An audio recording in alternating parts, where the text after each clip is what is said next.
Hey, salam alaikum sama gars c'est encore moi Lalia. Aujourd'hui on va parler de ces 10 hommes panafricains qui nous ont marqués dans leurs actions comme dans leurs discours.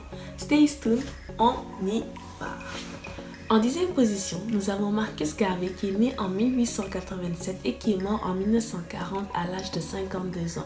L'histoire de Marcus Garvey commence à Londres lorsqu'il rencontre plusieurs intellectuels africains, ce qui lui donne le goût de devenir un leader pour son. Marcus Garvey a créé la UNIA, c'est-à-dire la Universal Negro Improvement Association.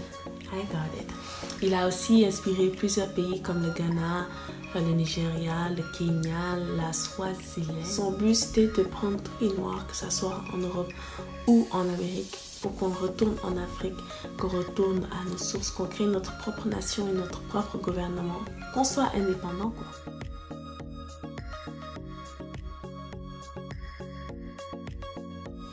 En 9e position, nous avons Amadou Kourouma qui nous vient de la Côte d'Ivoire. Il est né en 1927 et est mort en 2003. Amadou Kourouma montre son panafricanisme à travers ses livres comme Le Soleil et les indépendances dans lesquels il dénonce l'illusion de l'indépendance. Dans En attendant les bêtes sauvages où il dénonce ces dictateurs africains qui ont soif de pouvoir et qui sont égoïstes. Et aussi dans son livre Allah n'est pas obligé, il dénonce les guerres civiles et les conséquences de celles-ci sur le peuple africain. En 8e position, nous avons Amadou Hampâté-Bâ qui est né entre 1900 et 1901 et qui est mort en 1991. Amadou Hampâté-Bâ est un grand panafricain car il croyait en Afrique, il croyait en nos cultures, en nos valeurs, il croyait qu'on pouvait fonder une société entièrement africaine qui était basée sur nos cultures et nos valeurs évidemment. Amadou Hampâté-Bâ a dit lors de la 11e conférence de l'UNESCO: pour moi, je considère chacun de ces traditionalistes comme l'incendie d'un fonds culturel non exploité.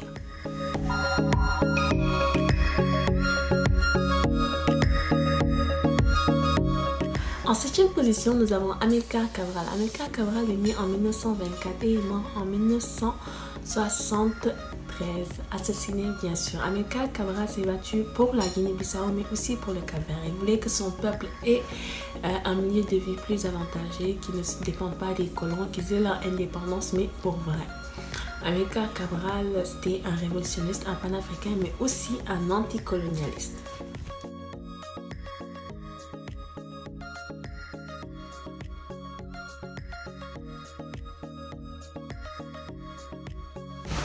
En 6e position, nous avons Patrice Lumumba qui est né en 1925 et est mort en 1961. Patrice Lumumba s'est battu pour l'indépendance du Congo et il a continué à se battre même après l'indépendance. D'ailleurs, c'est un discours qui a signé son arrêt de mort. Il a été assassiné, il a été assassiné en 1961. Le discours est juste... Il avait lutté sans relâche à nos côtés.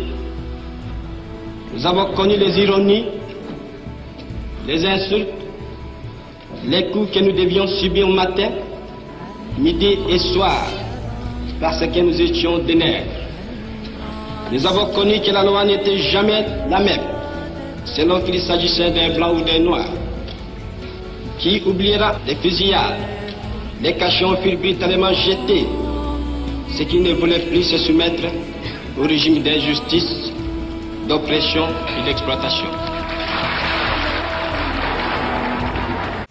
En 5e position, nous avons Kwame Nkrumah qui est né en 1909 et est mort en 1972 dû à un cancer. Kwame Nkrumah est l'enclencheur de l'indépendance du Ghana et pourtant il est sorti du pouvoir par un coup d'État. C'est aussi le père de la révolution africaine. Il a voulu la nationalisation de nos ressources. Il a aussi voulu que l'Afrique ne fasse qu'un.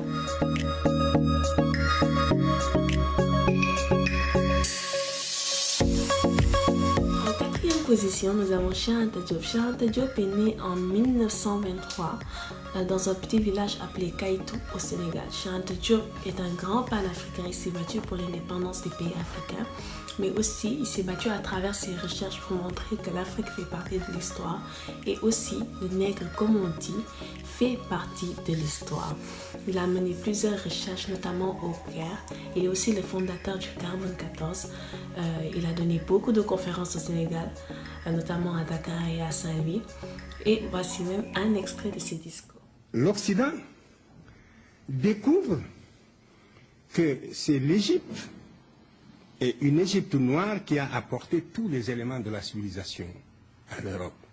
Et cette vérité, il n'était pas possible de l'exprimer. Voilà la vérité, voilà la réalité. C'est que l'Occident, qui se croyait chargé d'une mission civilisatrice en direction de l'Afrique, découvre, en fouillant dans le passé, que c'est précisément cette Afrique noire, aujourd'hui son esclave, cette Afrique noire apparemment en régression, c'est bel et bien cette Afrique noire qui lui a donné tous les éléments de la civilisation, aussi extraordinaire que cela puisse paraître. Et cette vérité, tous les savants n'étaient pas également disposés à l'exprimer sans nuance. En troisième position, nous avons Thomas Sankara qui est né en 1949 et est mort assassiné en 1987.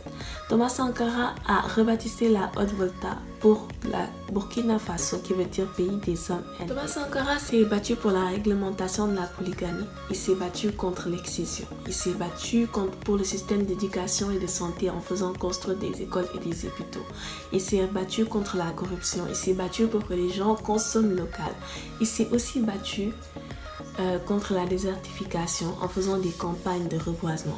Malheureusement, il a été assassiné par son meilleur ami avec le... Ceci pour éviter que nous n'allions individuellement nous faire assassiner. Si le Burkina Faso tout seul refuse de payer la dette, je ne serai pas là à la prochaine conférence. Par contre, avec le soutien de tous, dont j'ai besoin,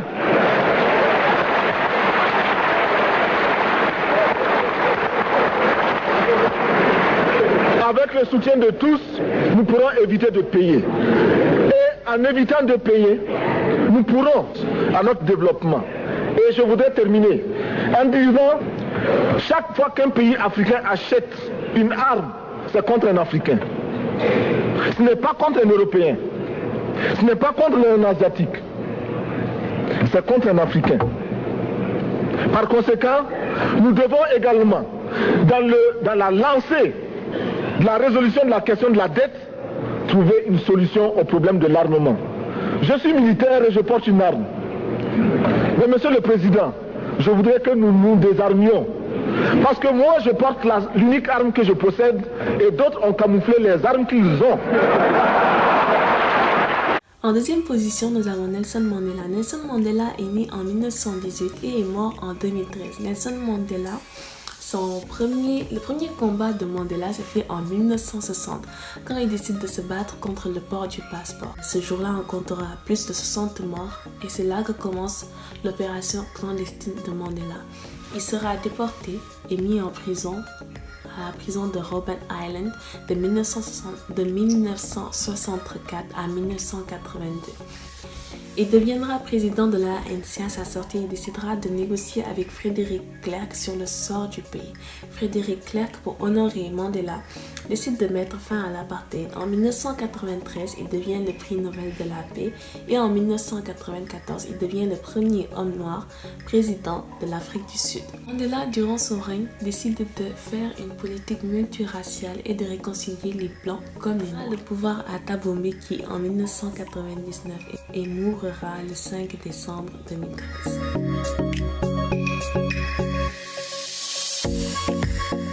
Avant la première position, passons au bonus.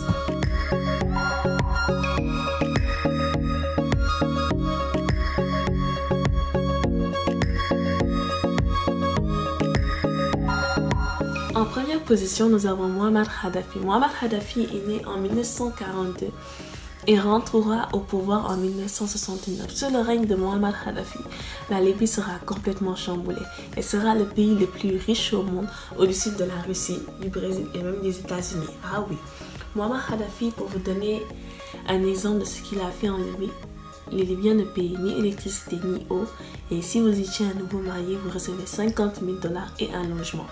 De plus, le prix de l'essence était à 15 cents. La République était extrêmement riche. Ils avaient leur propre banque, la banque Rothschild. Ils créaient leur propre argent. Ils n'avaient aucune dette. Ils ne devaient rien.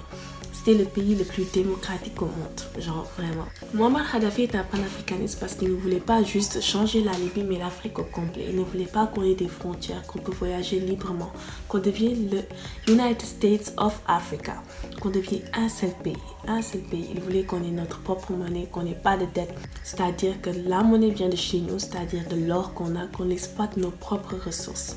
Vraiment, et il a été assassiné par les Français. وبينهم والاحترام المتبادل بيننا وبينهم لا يقام الا على اساس القوه.